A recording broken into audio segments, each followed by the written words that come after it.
La conciencia. La conciencia se ha presentado como un gran reto al cual se le ha querido dar explicación desde diferentes perspectivas, encontrando así diferentes factores que pueden contribuir a ello. Entre ellos encontramos técnicas de psicología fisiológica, neuropsicología humana y recientemente la imagen funcional ha indicado correlaciones detalladas entre procesos neuronales y características de la experiencia consciente. La conciencia la encontramos como un término ambiguo y a continuación se indicarán algunas de sus definiciones. Inicialmente lo podemos ver como un estado de vigilia, el cual se puede relacionar con las habilidades para percibir, comunicarse e interactuar con el entorno o con otros, en la forma que la vigilia generalmente involucra. Desde este punto, la conciencia se presenta como una serie de estados de conciencia, entendiéndose desde la vigilia hasta el estado de coma, es decir, ser consciente refiriéndose al hecho de estar despierto, vigilante o alerta. Otra definición remite a la conciencia como experiencia, siendo esta la expresión conductual del estado de vigilia del ser humano. En lo que respecta a la conciencia sensorial, siendo el contenido de la experiencia momento a momento. A partir de ello se ha buscado caracterizarla con propiedades generales, donde aparte de su carácter cualitativo, encontramos que la conciencia es personal, que involucra estar consciente con un punto de vista necesariamente limitado. Se encuentra de igual forma que los contenidos son estables durante periodos cortos. El contenido se consolida en un momento dado, que son continuos durante el tiempo, esto enfocado al hecho de que la memoria nos permite conectar la conciencia del presente con la del pasado. La conciencia selectiva abarca innumerables contenidos y probablemente con aportaciones de los sentidos y de los principales procesos psicológicos, como el pensamiento, la memoria, imaginación, emoción, planificación de acciones y el lenguaje. Otro aspecto que se encuentra relevante es la centralidad de la conciencia en los valores humanos, aspecto que habla acerca de la prolongación de la vida y como última definición la conciencia como sinónimo de mente. Adicional a lo anterior, encontramos el término autoconciencia, siendo esto un concepto de diversos aspectos, y en algunos de esos encontramos la autoconciencia como autodetección, autoconciencia como reconocimiento o conciencia de sí como autoconocimiento. Parte importante de todo lo anterior remite a los fundamentos y explicaciones de la vigilia, donde observaciones iniciales al comportamiento eléctrico del cerebro han ayudado a definir estados principales de la conciencia en el área de la salud. Dos de estos puntos son la vigilia y el sueño REM. Para el registro y distinción de estos se utiliza como herramienta la polisomnografía. En el caso de la vigilia, se puede distinguir a través de un electroencefalograma con ondas de alta frecuencia y baja amplitud determinado por la desincronización de la actividad de las neuronas talámicas y corticales. Por el contrario, en el sueño se presenta una fuerte disminución de la interacción con el ambiente.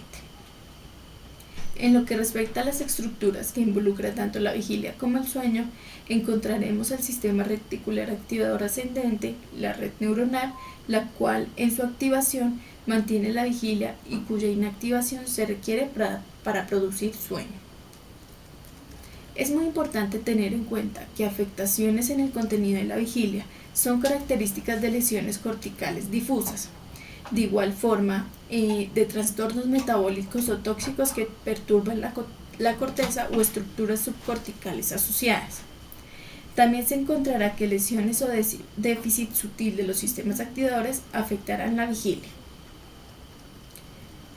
Adentrándonos al aspecto neurobiológico, encontramos a diferentes autores que ponen especial énfasis en el papel que desempeñan grupos neuronales interconectados entre sí, que están caracterizados por tener una actividad neuronal oscilatoria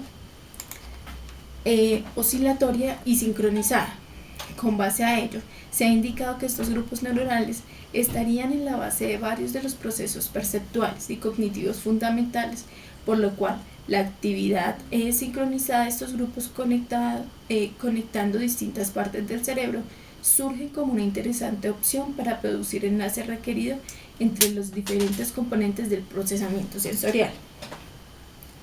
Adicional a ello, se ha indicado que la fenomenología consciente se basa en la capacidad de establecer metarepresentaciones o reflexiones, es decir, generar representaciones o mapas neuronales en un determinado formato acerca de las múltiples operaciones perceptuales, las cuales permiten hacer una comparación de tal forma que se puedan generar decisiones para conductas futuras. Esta información que nos provee los diferentes puntos de vista contribuye a entender los distintos aspectos de la conciencia, uno de ellos en su funcionamiento a nivel biológico y estructural, pero estos mismos abrirán paso a nuevas investigaciones de tal forma que a futuro podamos entender y tengamos explicaciones claras acerca del funcionamiento de la conciencia en el ser humano. A continuación voy a dejar un video que encontré acerca de todo este tema de la conciencia del médico neurólogo Antonio Damasio, que habla acerca de las conexiones, los grupos neuronales interconectados, y es un video muy interesante para apoyar el ensayo.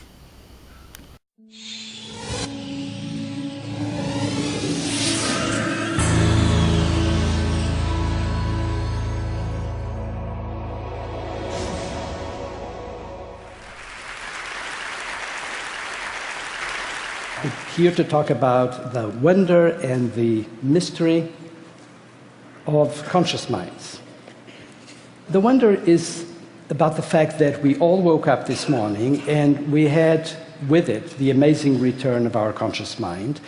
We recovered minds with a complete sense of self and a complete sense of our own existence. And we hardly ever pause to consider this wonder. We should, in fact, because without having this possibility of conscious minds, we would have no knowledge whatsoever about our humanity. We would have no knowledge whatsoever about the world. We would have no pains, but also no joys. We would have no access to love or to the ability to create. And of course, Scott Fitzgerald said famously that he who invented consciousness would have a lot to be blamed for, but he also forgot that without consciousness you would have no access to true happiness and even to the possibility of transcendence. So much for the wonder. Now for the mystery. This is a mystery that has really been extremely hard to elucidate, all the way back into early philosophy and certainly throughout the history of neuroscience. This has been one mystery that has always resisted elucidation, has caused major controversies, and there are actually many people that think that we should not even touch it, we should just leave it alone, it's not to be solved. I don't believe that, and I think the situation is changing. It would be ridiculous to claim that we know how we make consciousness in our brains, but we certainly can begin to approach the question, and we can begin to see the shape of a solution.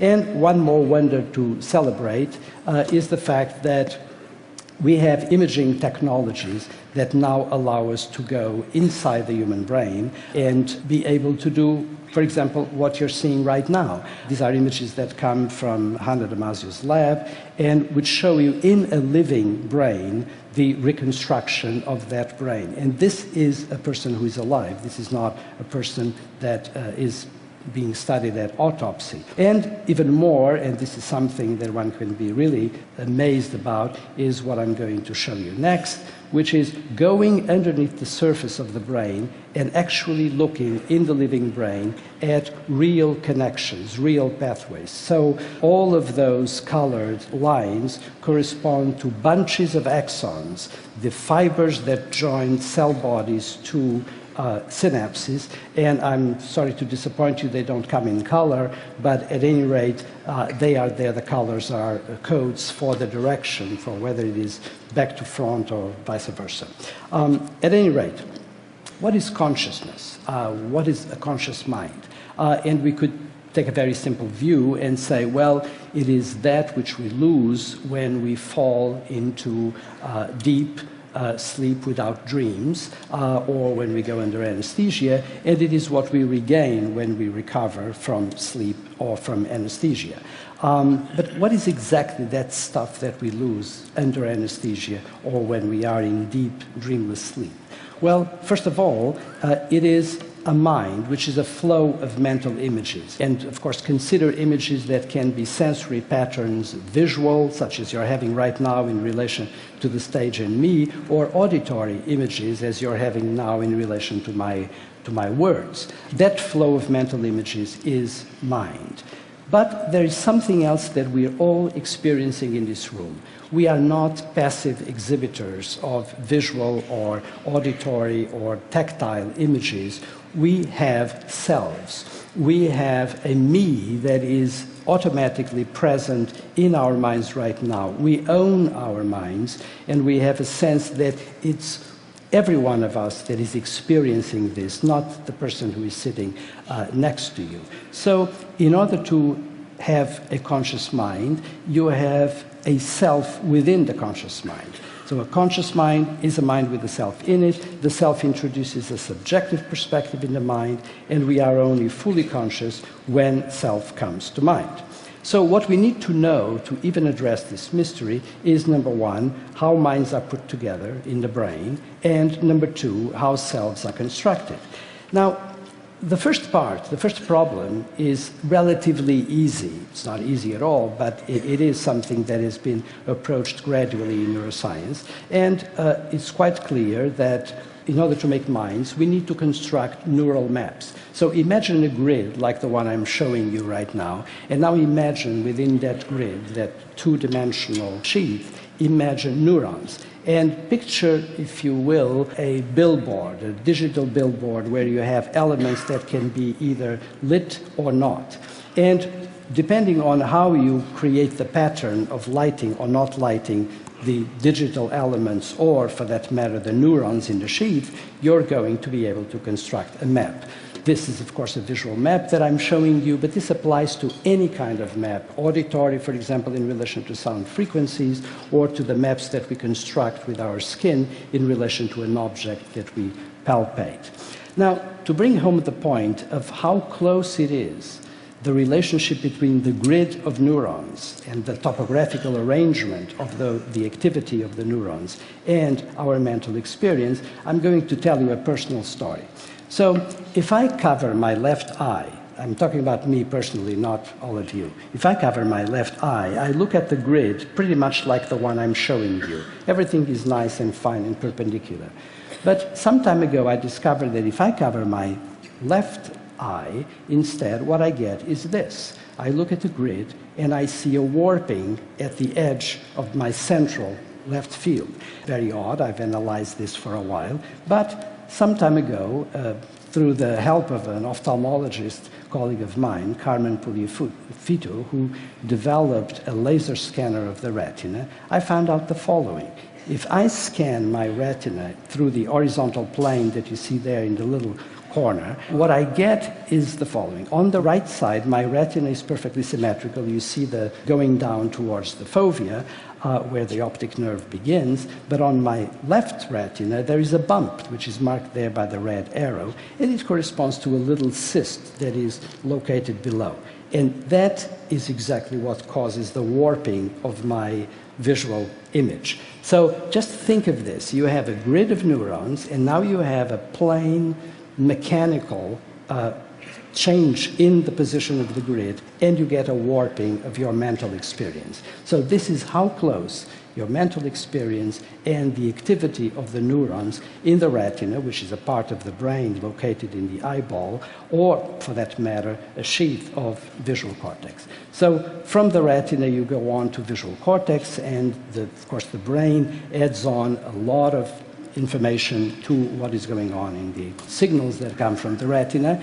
And in that image there, you see a variety of islands of what I call image-making regions in the brain. You have the green, for example, that corresponds to tactile information, or the blue that corresponds to auditory information.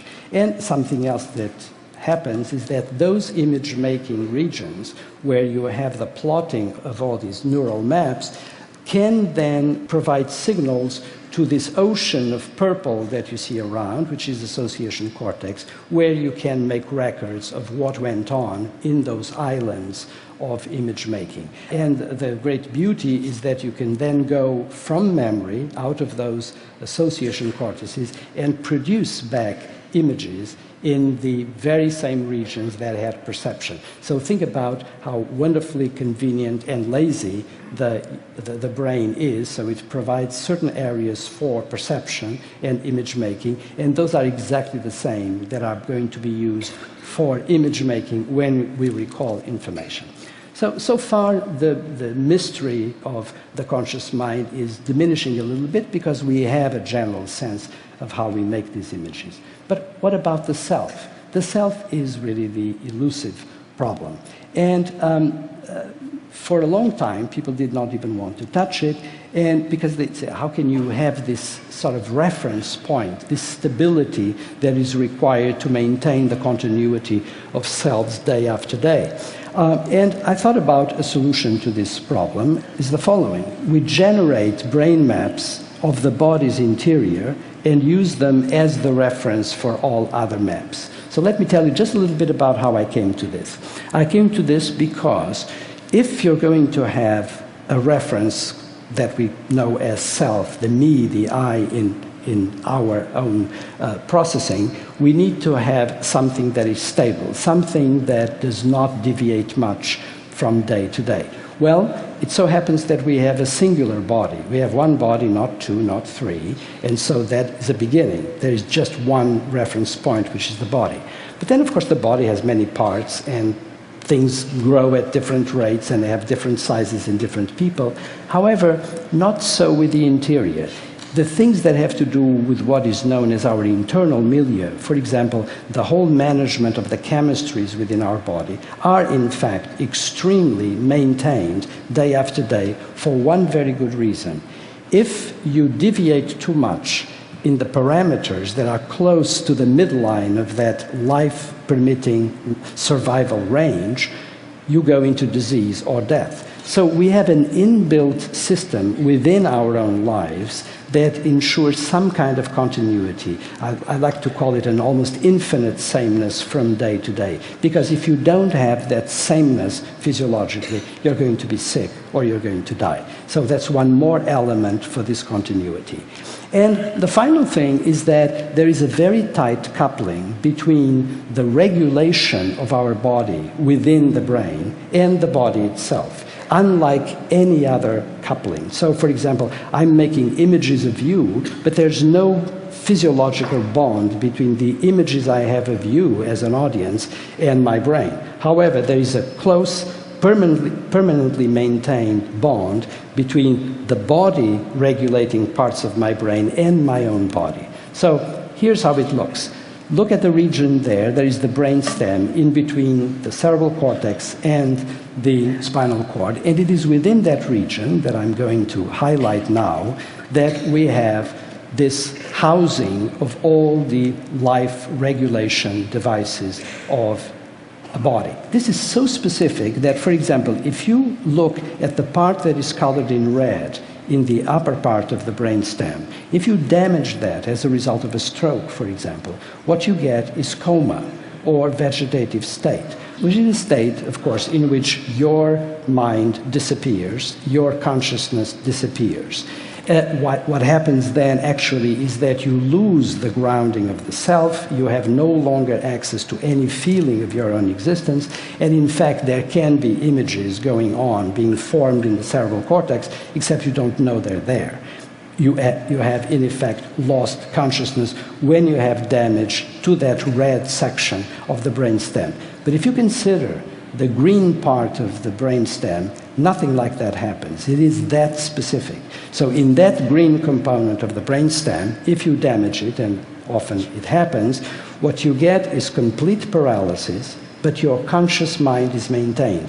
You feel, you know, you have a fully conscious mind that you can report very indirectly. This is a horrific condition, you don't want to see it, and people are in fact imprisoned within their own bodies, but they do have a mind. There was a very interesting film, one of the rare good films done about a situation like this by Julian Schnabel some years ago about a patient that was in that condition.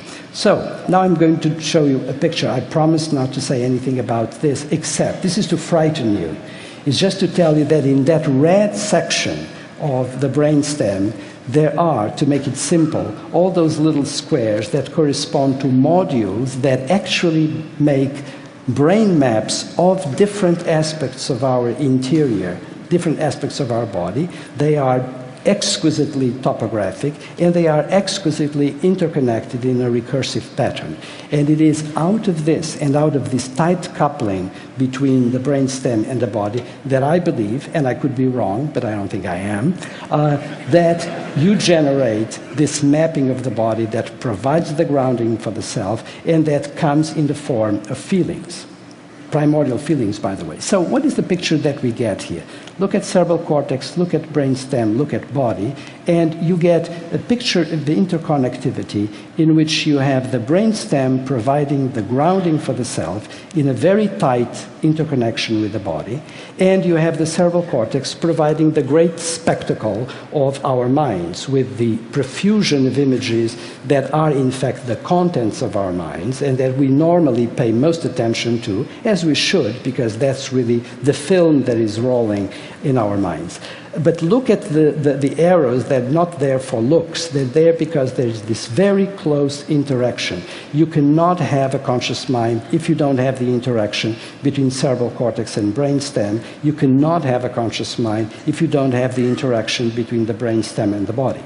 Another thing that is interesting is that the brainstem that we have is shared with a variety of other species. So throughout vertebrates, the design of the brainstem is very similar to ours, which is one of the reasons why I think those other species have conscious minds like we do, except that they're not as rich as ours because they don't have a cerebral cortex like we do. That's where the difference is, and I strongly disagree with the idea that consciousness should be considered as the great product of the cerebral cortex. Only the wealth of our minds is, not the very fact that we have a self that we can refer to our own existence and that we have any sense of a person. Now, there are three levels of self to consider: the proto, the core, and the autobiographical. The first two are shared with many, many other species, and they are really coming out largely of the brainstem and whatever there is of cortex in those species. It's the autobiographical self, which some species have. I think cetaceans and primates have also an autobiographical self to a certain degree, and everybody's dogs at home have an autobiographical self to a certain degree. But the novelty is here. The autobiographical self is built on the basis of past memories and memories about the plans that we have made. It's the lived past and the anticipated future. And the autobiographical self has prompted extended memory, reasoning, imagination, creativity, and language, and out of that came the instruments of culture: religions, justice, trade, the arts, science, technology. And it is within that culture that we really can get, and this is the novelty, something that is not entirely set by our biology. It is developed in the cultures, it's developed in collectives of human beings. And this is, of course, the culture where we have developed something that I like to call sociocultural regulation. And finally, you could rightly ask, why care about this? Why care if it is the brainstem or the cerebral cortex and how this is made? Three reasons. First, curiosity.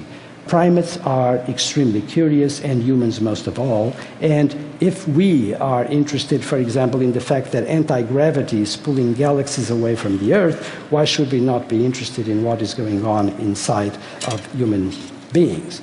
Second, understanding society and culture. We should look at how society and culture in this sociocultural regulation are a work in progress. And finally, medicine. Let's not forget that some of the worst diseases of humankind are diseases such as depression, Alzheimer's disease, drug addiction. Think of strokes that can devastate your mind or render you unconscious.